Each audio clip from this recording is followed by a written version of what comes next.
Karena itu orang-orang yang tidak berilmu, orang-orang yang awam diperintahkan oleh Allah Subhanahu wa taala untuk mengikuti para ulama, untuk bertanya pada para ulama tentang urusan agama mereka. Maka mereka-mereka yang secara amalia menyelisihi ilmu yang sebenarnya mereka telah ajarkan, ini bukan ciri ulama-ulama yang bisa jadi panutan. Kita ini kebanyakan orang-orang awam. Kita mau cari panutan, kita mau cari ikutan. Tinggal lihat para teladan-teladan kita ini. Bagaimana ilmunya dan bagaimana dia mengamalkan ilmunya. Dipersembahkan oleh semoga Anda dan keluarga bahagia serta sehat selalu. Innal hamdalillah nahmaduhu wa nasta'inuhu wa nastaghfiruh wa na'udzu billahi min shururi anfusina wa min sayyiati a'malina. May yahdihillahu fala mudilla lahu wa may yudlil fala hadiya lahu. Wa ashhadu an la ilaha illallah wahdahu la syarika lahu. وأشهد أن محمدا عبده ورسوله يا أيها الذين آمنوا اتقوا الله حق تقاته ولا تموتن إلا وأنتم مسلمون يا أيها الناس اتقوا ربكم الذي خلقكم من نفس واحدة وخلق منها زوجها وبث منهما رجالا كثيرا ونساء واتقوا الله الذي تساءلون به والأرحام إن الله كان عليكم رقيبا يا أيها الذين آمنوا اتقوا الله وقولوا قولا سديدا يصلح لكم أعمالكم ويغفر لكم ذنوبكم ومن يطع الله ورسوله فقد فاز فوزا عظيما أما بعد فإن خير الحديث كتاب الله وخير الهدي هدي محمد صلى الله عليه وسلم وشر الأمور محدثاتها وكل محدثة بدعة وكل بدعة ضلالة وكل ضلالة في النار. اللهم صل وسلم وبارك على نبينا وحبيبنا المصطفى محمد وعلى آله وأصحابه أجمعين. Hadirin sidang jamaah Jumat rahimakumullah. Mari kita memulai khutbah kita dengan memuji-muji dan mengagungkan Allah Rabbul Alamin dan mensyukuri nikmat yang Allah Subhanahu wa taala limpahkan pada kita semua. Nikmat yang tidak dapat kita hitung, utamanya nikmat iman, nikmat Islam yang merupakan nikmat yang paling agung, nikmat yang paling berharga yang hanya Allah Subhanahu wa taala anugerahkan pada hamba yang dipilihnya saja. Kemudian mari kita berselawat pada Nabi kita, junjungan kita, manusia mulia, manusia yang paling kita cintai, suri tauladan bagi kita dalam kehidupan, Rasulullah Muhammad sallallahu alaihi wasallam.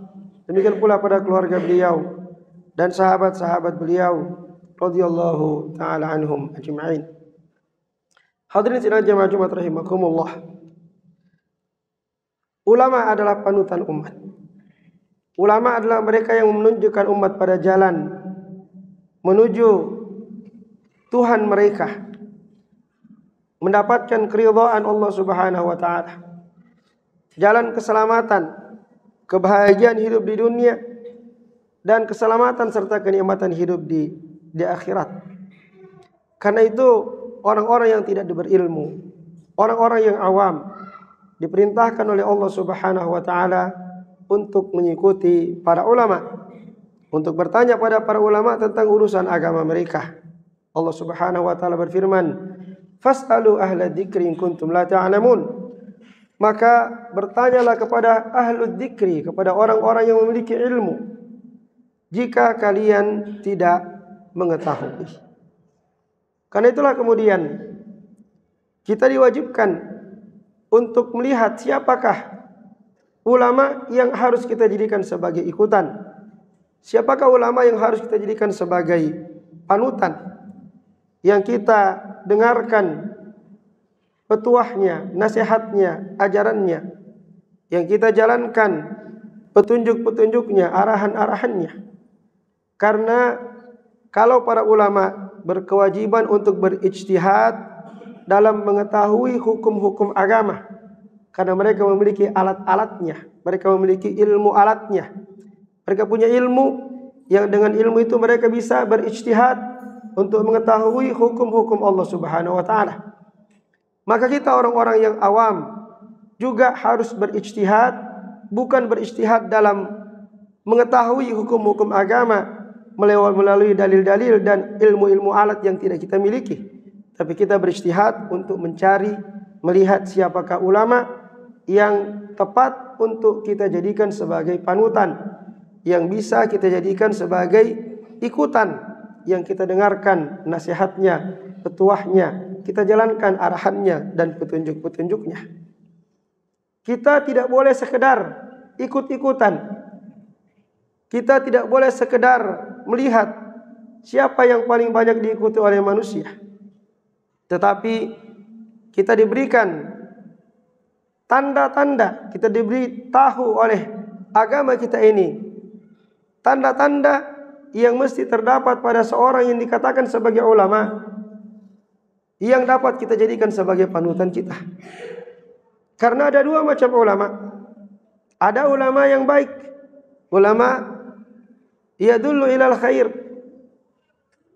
dan ada juga ulama yang disebut sebagai ulama usu, ulama-ulama yang buruk, ulama-ulama yang bisa justru menyesatkan umatnya.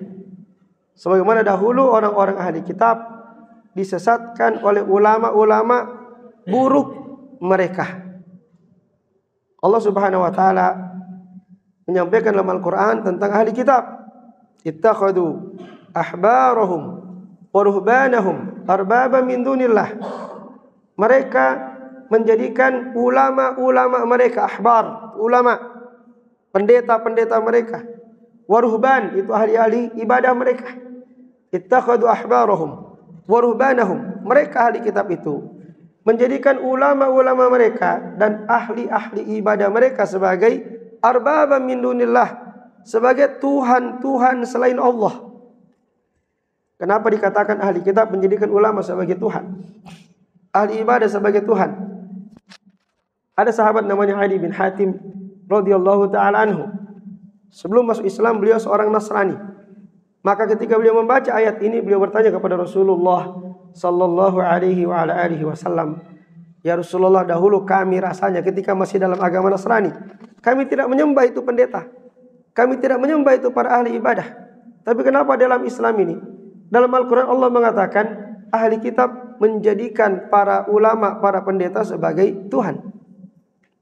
Kata beliau, "Bukankah kalian dahulu mengharamkan apa yang mereka haramkan dan menghalalkan apa yang mereka halalkan?" Maksudnya, ketika para ulama itu, ketika para ahli ibadah itu memfatwakan sesuatu yang bertentangan dengan syariat Allah yang diturunkan pada Nabi Isa, pada Nabi Musa, ketika mereka mengharamkan yang halal, para pengikut mereka mengatakan, oke, selama ulama yang bilang berarti itu haram, meskipun dalam kitab dijelaskan itu halal.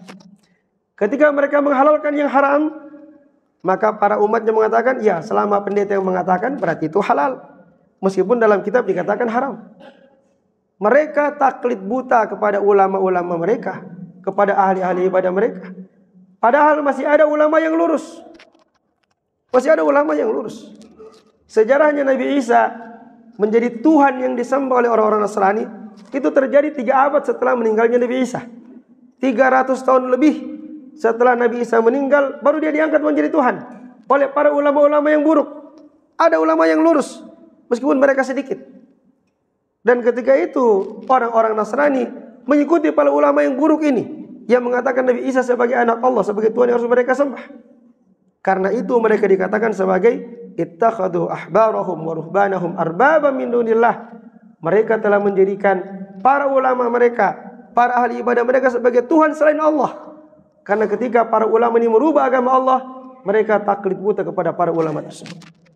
Maka ada ulama yang lurus, ada ulama yang buruk, ada ulama yang menyimpang. Sehingga disinilah kewajiban kita untuk berijtihad. Orang-orang awam ini melihat siapa yang patut dijadikan sebagai panutan. Bukan hanya karena sekadar dia pandai berceramah, retorikanya menarik, pakaiannya Masya Allah, jubahnya mentereng, jenggotnya panjang. Bukan cuma karena penampilan fisik, atau mungkin karena majelisnya dihadiri sekian ribu orang. Bukan itu ukurannya. Bukan itu ukurannya. Maka ada orang-orang yang kelihatannya secara penampilan luar biasa, majelisnya dihadiri orang banyak, tapi dalam Apa yang dia sampaikan bertentangan dengan agama Allah Subhanahu wa taala.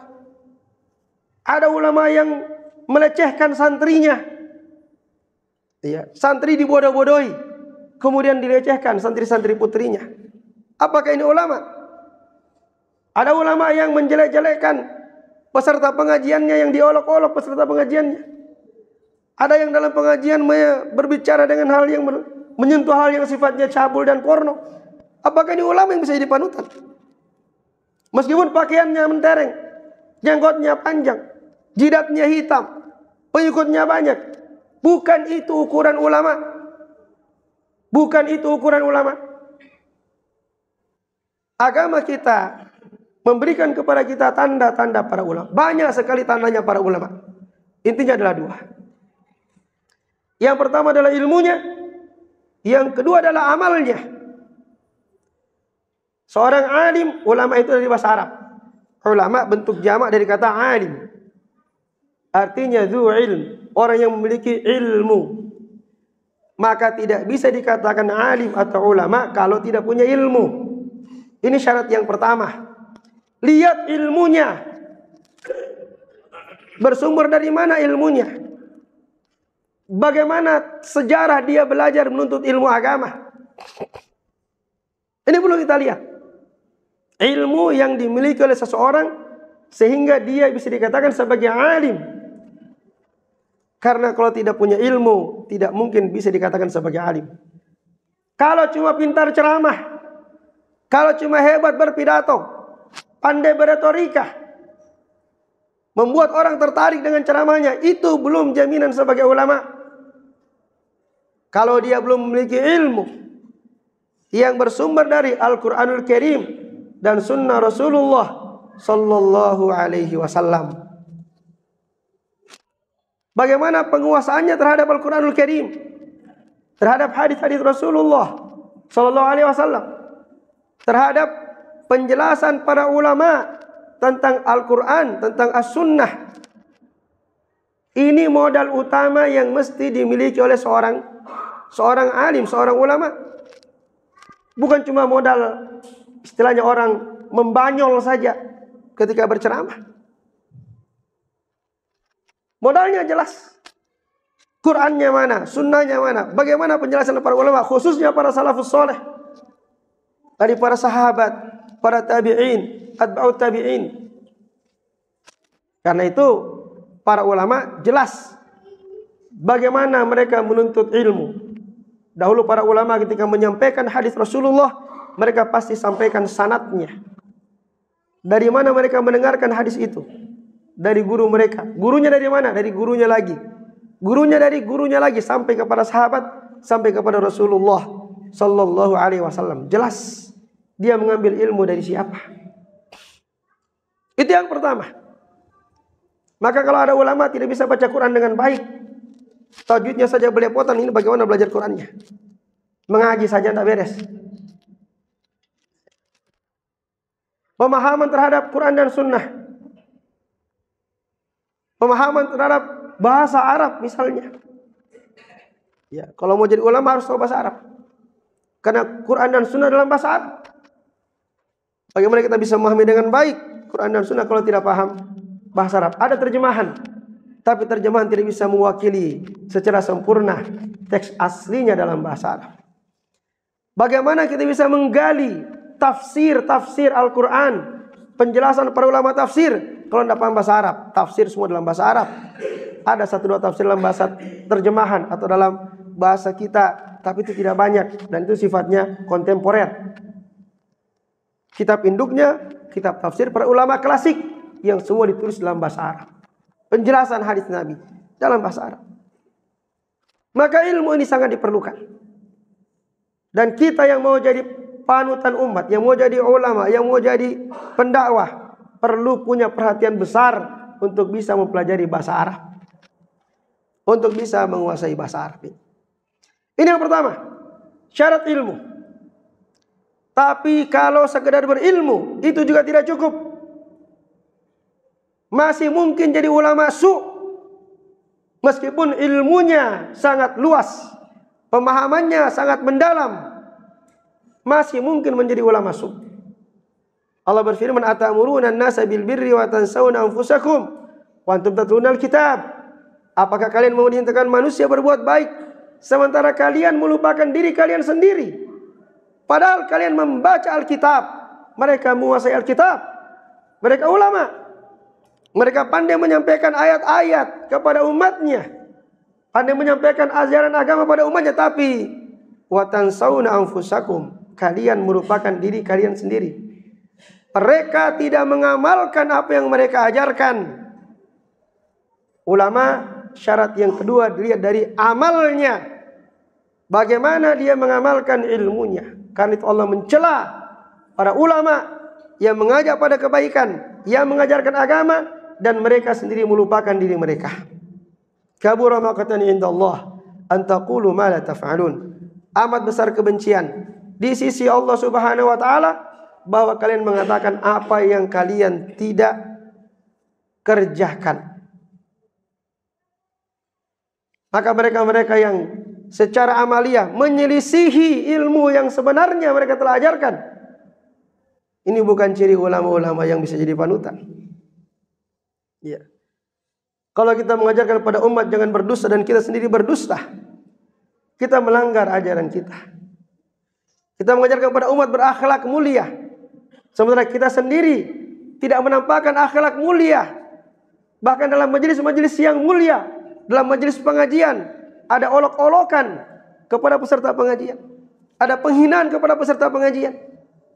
Apakah itu akhlak yang mulia yang diajarkan dalam ceramah-ceramahnya untuk berakhlak mulia? Menghina seorang perempuan, melecehkan kehormatannya dalam sebuah majelis yang mulia, majelis pengajian. Apakah itu ulama panutan? Mengeluarkan kata-kata kotor ketika berceramah, cacian makian dalam kata-kata yang tidak layak diucapkan di majelis yang sangat mulia, yang hanya biasa kita dengar di pasar-pasar, di jalan-jalan. Apakah ini ulama panutan? Maka ulama adalah mereka yang mengamalkan ilmunya, yang menjalankan apa yang mereka ajarkan pada manusia. Itulah ulama-ulama yang bisa menjadi ikutan. Dahulu para ulama, para penuntut ilmu, sebelum mereka mengambil ilmunya para ulama, mereka melihat dulu amalnya para ulama. Salah seorang ulama namanya Abu Aliyah, dia mengatakan, dahulu kami kalau mau belajar dari seorang alim, kami lihat bagaimana solatnya. Kalau solatnya mengagumkan kami, kalau solatnya bagus, kami ambil ilmunya. Tapi kalau solatnya tidak bagus, kami enggan mengambil ilmu darinya, meskipun dia orang berilmu. Karena solat adalah salah satu bukti daripada ilmu. Bagaimana seorang mengamalkan ilmunya bisa terlihat pada solatnya. Dahulu para ulama, para penuntut ilmu, sebelum mereka mengambil ilmu dari guru-guru mereka, mereka mengambil adabnya terlebih dahulu. Adab itu mencakup bagaimana akhlaknya, bagaimana ibadahnya. Itu yang mereka pelajari terlebih dahulu. Maka ulama yang tidak menontonkan adab, tidak mengajarkan adab, tidak mengajarkan akhlak, tidak mencontohkan ibadah yang baik, bagaimana kita bisa mempelajari amalnya? Betul kita bisa ambil ilmunya, tapi tidak bisa kita dapat pelajaran dari amalnya. Maka Sufyan Ats-Tsauri berkata, dahulu ketika orang-orang mau memperdalam ilmu hadis, itu ilmu yang berat. Sebelum memperdalam ilmu hadis, mereka terlebih dahulu ta'abbada wa ta'addaba bi 20 sanah. Mereka belajar dulu ibadah supaya jadi ahli ibadah. Belajar dulu adab dan akhlak supaya punya akhlak yang mulia. Dari guru-guru mereka belajar selama 20 tahun. Sebelum memperdalam ilmu hadis dari guru-guru mereka, belajar dulu ibadahnya, belajar dulu adab akhlaknya selama 20 tahun. Kenapa? Karena itulah amal yang diajarkan para ulama. Berkata Abdullah bin Mubarak, ta'allamtul adaba 30 sanah wa ta'allamtul ilma 20 sanah. Saya belajar adab, belajar akhlak, belajar ibadah 30 tahun lamanya. Dan saya memperdalam ilmu 20 tahun lamanya. Lebih lama belajar adab, belajar akhlak, belajar ibadah. Yang semua ini dari mana dia? Dari amalnya para ulama. Belajar adab, belajar akhlak, belajar ibadah bukan dari teori, Kalau teorinya itu dalam ilmu ada. Dihafal itu hadisnya, dihafal ayatnya, ada semua di situ. Kalau cuma teori akhlak, teori ibadah, teori adab, ada semua dalilnya, bisa dihafalkan. Tapi bagaimana belajar mengamalkannya bagaimana? Belajar mengamalkannya dari amal para guru, amal para ulama, amal para ustadz. Di situ kita belajar beramal. Bagaimana mereka mengamalkan ayat dan hadis yang sudah kita hafalkan, itu yang mau kita hafalkan. Maka kalau cuma teori saja, itu bukan kategori belajar amal, itu belajar ilmu namanya. Hafal ayatnya, hafal hadisnya, hafal perkataan ulama, itu belajar ilmu namanya. Belum belajar amal. Belajar amal adalah melihat bagaimana guru-guru kita beramal. Bagaimana guru-guru kita mencontohkan takutnya kepada Allah, ibadahnya, akhlaknya, adabnya pada manusia. Takutnya pada perkara yang haram, meninggalkan yang syubhat, menjaga diri, menjaga kehormatan. Semua kita lihat dari amal guru-guru kita. Sekali lagi, kalau cuma hafal ayatnya apalagi itu baru teori. Itu baru belajar ilmu dan belum belajar amal. Karena itu, tidak bisa jadi ulama kalau tidak ada amal yang bisa menjadi contoh bagi umatnya, bagi masyarakatnya. Sekarang mau dibelok-belokkan lagi. Ketika ada ulama yang agak nyeleneh kata orang, perbuatannya yang dibilang, oh itu wali itu. Apa pula ini? Oh itu wali. Jangan ditafsirkan secara lahirnya. Memangnya Nabi kita begitu? Oh itu wali itu gak kena. Dengan berbuat begitu, orang yang di ini bisa dapat kebaikan yang banyak. Ya. Dengan menjelek-jelekan orang, tiba-tiba dikasih umroh misalnya. Oh itu wali itu. Kalau begitu pemerintah yang zalim ini wali juga. Ya, gara-gara dia zalim sama rakyatnya, banyak rakyat dapat pertolongan Allah. Oh ini berarti pemerintah wali. Wali kenapa? Karena dia zalim, umatnya dapat pertolongan dari Allah. Ya. Apakah begitu cara kita menilai? Tidak ada aturan, tidak ada ajaran seperti itu. Lihat Nabi, lihat para sahabat. Apakah mereka berbuat seperti itu? Berbuat hal yang melanggar secara lahirnya. Pun dikatakan, oh itu secara lahirnya melanggar memang. Tapi itu kena ketinggian derajat mereka. Ada hikmah, ada rahasia di balik yang kita tidak tahu. Nabi kita secara lahiriahnya semuanya baik. Para sahabat secara lahiriahnya semuanya baik. Tidak perlu ditafsirkan. Seperti tafsir para ahli-ahli batiniyah itu. Sampai ada orang yang berzina pun masih ditakwilkan. Oh itu dia sedang berbuat baik, sedang menolong orang itu. Itu bukan perbuatan yang melanggar. Bagaimana mau jadi ulama panutan yang seperti ini? Bagaimana dia bisa dicontoh oleh umat kalau ketika dia melanggar harus ditakwilkan bahwa dia adalah wali karena dia menginginkan kebaikan di balik itu? Yang dilihat umat perbuatan lahirnya atau rahasianya yang tanda kutip? Yang dilihat umat adalah lahiriahnya. Itu akan jadi contoh. Oh, lama kita aja begitu. Berarti kita juga bisa begitu. Dan kita bisa berkelit dengan istilah wali ini. Bisa berkelit. Kalau saya berbuat pelanggaran, saya tinggal bilang, saya ini wali sebenarnya. Kau tidak tahu. Ada hikmah di balik perbuatan pelanggaran saya. Enak sekali kalau seperti itu. Maka ulama yang benar adalah ulama yang punya ilmu dan punya amal. Dan amalnya adalah amal-amal yang lurus. Sesuai dengan ilmunya. Apa yang terdapat dalam Al-Quranul Karim. Dalam hadis Rasulullah SAW. Dalam penjelasan para ulama, itu yang diamalkan. Dan itu yang bisa kita contoh. Maka ulama panutan kita adalah ulama yang kita bisa belajar dari amalnya. Bagaimana dia mengamalkan ilmu. Karena ketika mereka beramal, kita termotivasi untuk beramal. Dan kemudian mengambil manfaat dari ilmunya. Yang ketika dia punya ilmu, dia mengarahkan kita ke jalan yang benar. Dia memfatwakan kepada kita fatwa-fatwa kebenaran. Dia tidak mudah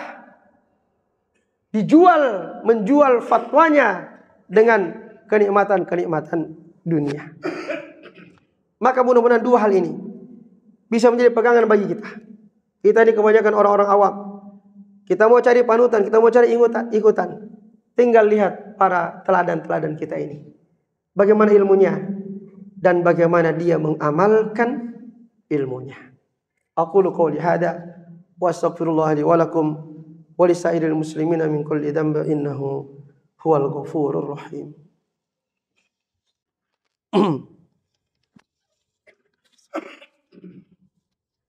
Alhamdulillahi rabbil alamin. Wassalatu wassalamu ala asyrafil anbiya'i wal mursalin nabiyyina Muhammadin wa ala alihi wa ashabihi ajma'in. Ayuhal muslimun, usikum wa nafsi bitaqwallah, faqad fazal muttaqun. Hadirin sidang jamaah Jumat yang dimuliakan Allah Subhanahu wa taala. Mari kita senantiasa meningkatkan ketakwaan kita kepada Allah Subhanahu wa taala. Yang salah satu jalannya adalah dengan terus menambah ilmu kita, mengambil ilmu dari para ulama kita, dan mencontohi bagaimana amal-amal mereka. Juga di antara ciri ketakwaan kita adalah kepedulian kita kepada saudara kita kaum muslimin. Hari ini saudara kita di Suriah mendapatkan kebebasan. Alhamdulillah, kita bergembira dengan gembiraan mereka.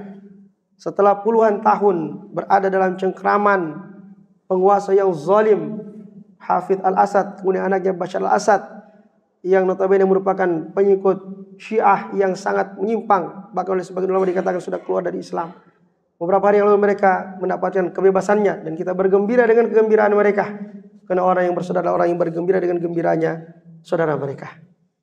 Tapi kita tidak pula lupa saudara kita di Palestina yang sampai hari ini masih terus merasakan kezaliman, dibantai, dihancurkan, dihabisi oleh penjajah Zionis Israel yang terlaknat. Mereka juga saudara kita yang harus mendapatkan perhatian dari kita. Sudah lebih 1 tahun, sehingga mungkin ada di antara kita yang mungkin sudah tidak peduli lagi. Maka sebagai orang bersaudara, kita punya kewajiban untuk memberikan bantuan. Yang sebenarnya bantuan yang paling utama adalah kita berjihad membantu mereka di jalan Allah Subhanahu wa taala. Itu yang seharusnya dilakukan. Tapi kita tidak mampu. Kita tidak mendapatkan jalan untuk berjihad di sana. Maka lakukanlah apa yang kita mampu. Jangan sampai yang mampu kita lakukan pun tidak kita lakukan. Maka apa bukti persaudaraan kita? Kita mampu mendoakan mereka. Maka doakanlah mereka dalam solat-solat kita, dalam doa-doa kita di waktu-waktu yang mustajab. Doakan keselamatan bagi mereka. Doakan pertolongan Allah bagi mereka. Doakan kemenangan bagi mereka dengan sungguh-sungguh berdoa kepada Allah Subhanahu wa taala.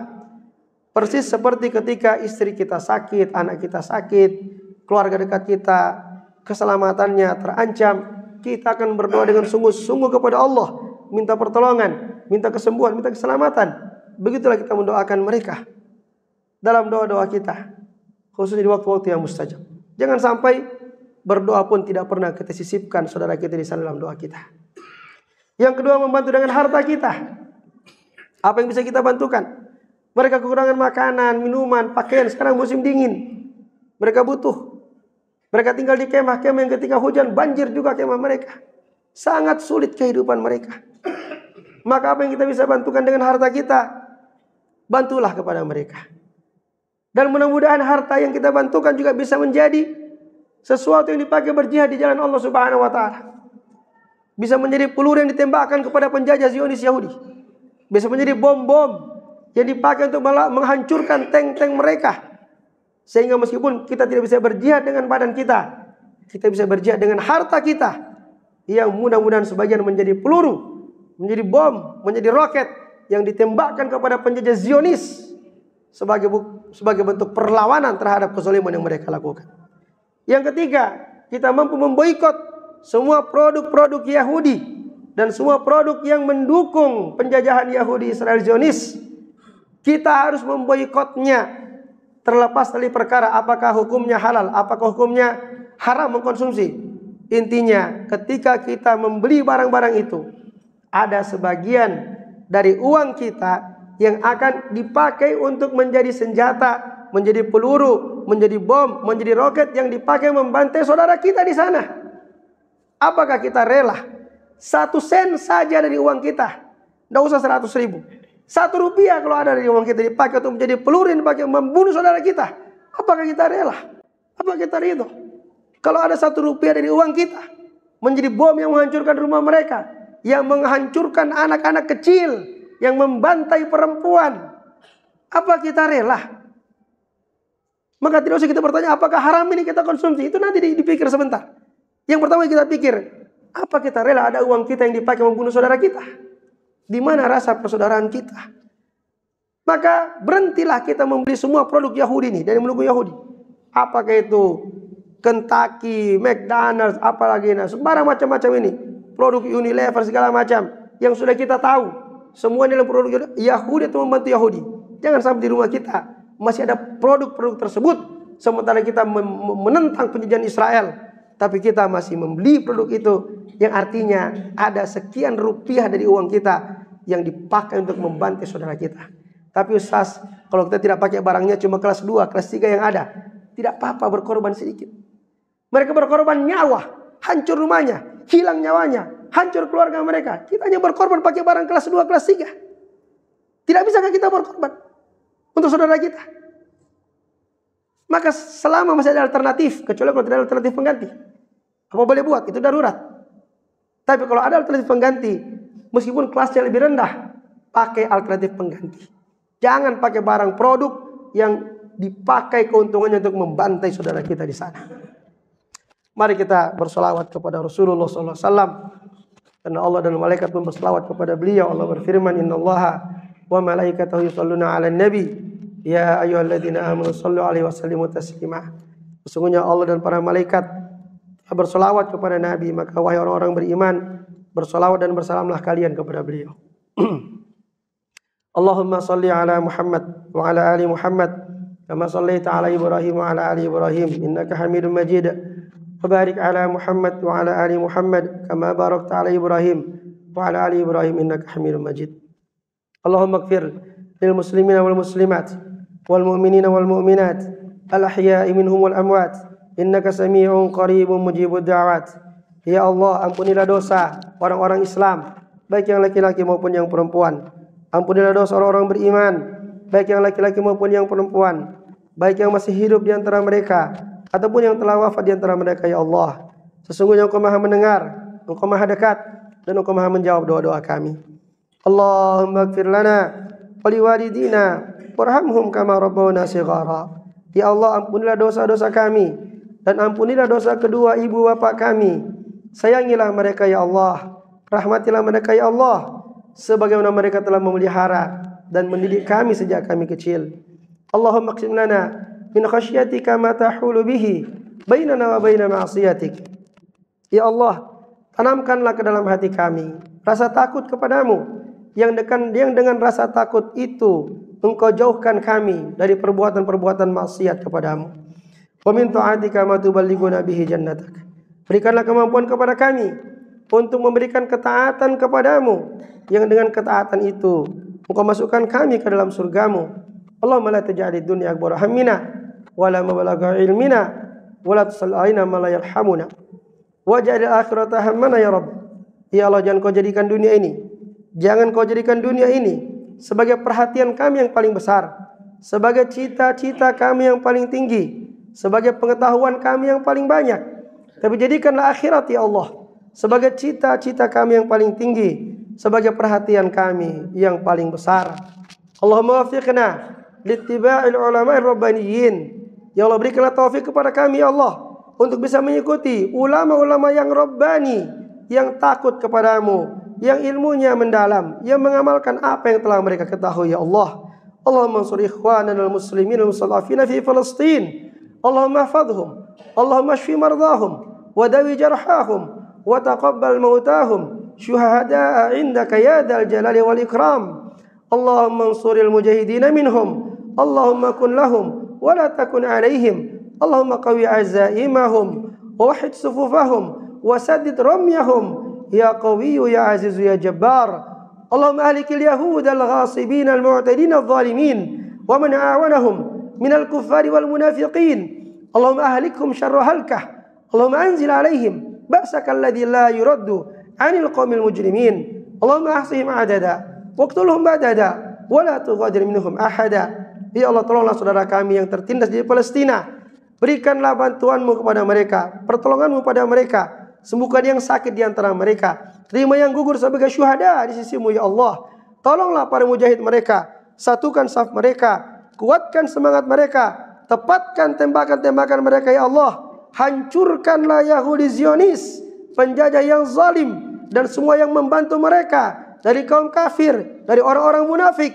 Hancurkan mereka sehancur-hancurnya Allah. Turunkan atas mereka azab-Mu yang tidak dapat ditolak oleh para pendosa. Ya Allah, ya Azizu, ya Qawi, ya Jabbar. Engkau Maha Kuat, Engkau Maha Perkasa. Tidak ada yang dapat mengalahkan-Mu ya Allah. Rabbana atina fid dunya hasanah wa fil akhirati hasanah wa qina adzabannar. Subhanakallahumma wa bihamdika asyhadu an la ilaha illa anta wa astaghfiruka wa atubu ilaik. Wa sallallahu ala nabiyyina Muhammad wa ala alihi wa sahbihi wa sallim. Wa akhiru da'wana alhamdulillahi rabbil alamin. Wa qumu ila salatikum rahimakumullah.